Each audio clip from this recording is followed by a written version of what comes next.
সূর্যটা উঠবে উঠবে ভাব, আর আমি 15 মিনিটের অপেক্ষায় বসে আছি। বসে বসে তাসবিহ পড়ছি। 15 মিনিট পরেই এশাকের নামাজটা আদায় করব। তাই সকালের স্নিগ্ধতা মুগ্ধ করে দেয়। নামাজের ভিতরে যে শান্তি পাওয়া যায় আর কোথাও কিন্তু সেই পূর্ণতা পাওয়া যায় না। আমার এই গাছগুলো অযত্নে প্রায় মরেই যাচ্ছে। কি করে আর যত্ন করব? যত্ন যতই করি না কেন, পর্যাপ্ত পরিমাণে রোদ, আলো, বৃষ্টি ওরা যদি না পায় তাহলে কি ওরা বাঁচে? যাই হোক, যেহেতু এই বাসায় বেলকনি নেই, বারান্দা হলে গাছগুলো সতেজ থাকতো। এই ছোট্ট জানালার পাশেই এই গাছগুলো রেখেছি। আর বাকি গাছগুলো হচ্ছে ছাদে পড়ে আছে। আর এই গাছটাতে দেখেন অনেকগুলো কিন্তু বেবি হয়েছে। চিন্তা করেছি একদিন এই গাছটার সবগুলো বের করে বেবিগুলো আলাদা করে আলাদা আলাদা টবে বুনবো, কিন্তু সেই টবগুলোই বা কোথায় রাখবো? সেই তো পড়ে থাকবে ছাদে। মাশাআল্লাহ, আমার ব্যাম্বো গাছটা কিন্তু অনেক বড় হয়েছে। যদিও হোক, সবুজের এক টুকরো ঘরের কোণে আছে, দেখতে বেশ ভালো লাগে। মেয়ের পড়ার টেবিলটা এই রুমে আনার পরে এই রুমের লুকটাই যেমন চেঞ্জ হয়ে গিয়েছে, খুব সুন্দর লাগছে দেখতে। টিভিটাও যেহেতু এখান থেকে সরিয়ে নিয়েছি, আগে টিভিটা এই রুমে ছিল, এখন বেডরুমে নিয়ে নিয়েছি। আর এখন মেয়েদের নাস্তা বানাচ্ছি। মেয়েরা ঘুম থেকে উঠে গিয়েছে, আমিও নাস্তা খেয়ে নিয়েছি অনেক আগেই। তো ওরা ঘুম থেকে উঠেছে প্রায় সকাল 10টা বাজে। এখন ওদেরকে নাস্তা খাওয়াবো, তার জন্য হচ্ছে একটু ব্রেড টোস্ট করে নিচ্ছি।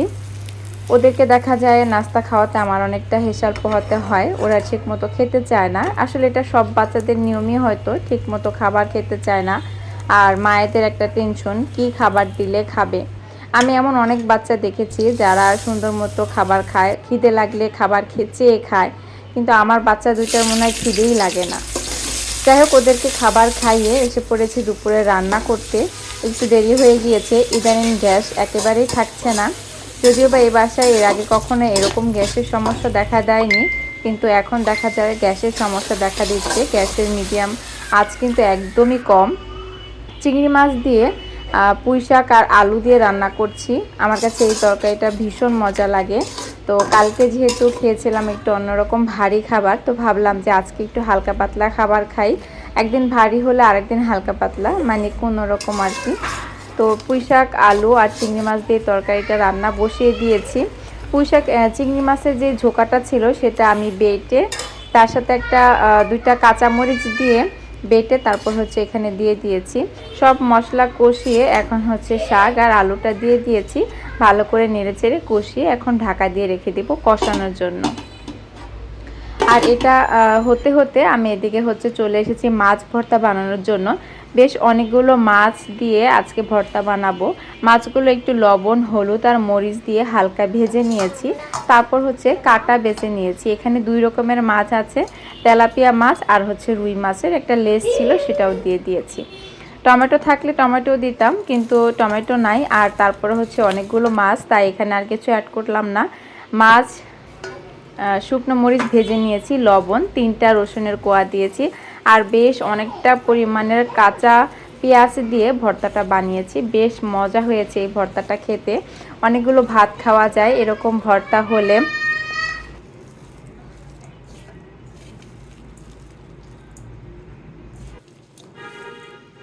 ভর্তাটা বানানো হয়ে গেছে। দেখুন তো আপু, লোভনীয় লাগছে না?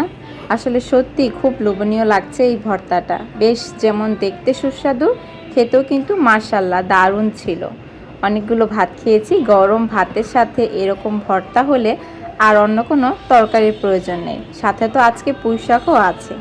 এই তো ভর্তাটা রেডি হয়ে গিয়েছে। তো এখন আমি ভর্তাটা রেখে ওদিকে এসে পড়েছি পুঁই শাকটা দেখার জন্য। ওই যে বললাম গ্যাসের আঁচ একেবারেই কম। তো আমি ভেবেছি পুঁই শাকটা হয়তো বা লাল হয়ে গেল কিনা, তো দেখছি না, একটু হলেও হয়েছে, সবুজ ভাবটা পুরোপুরি নাই।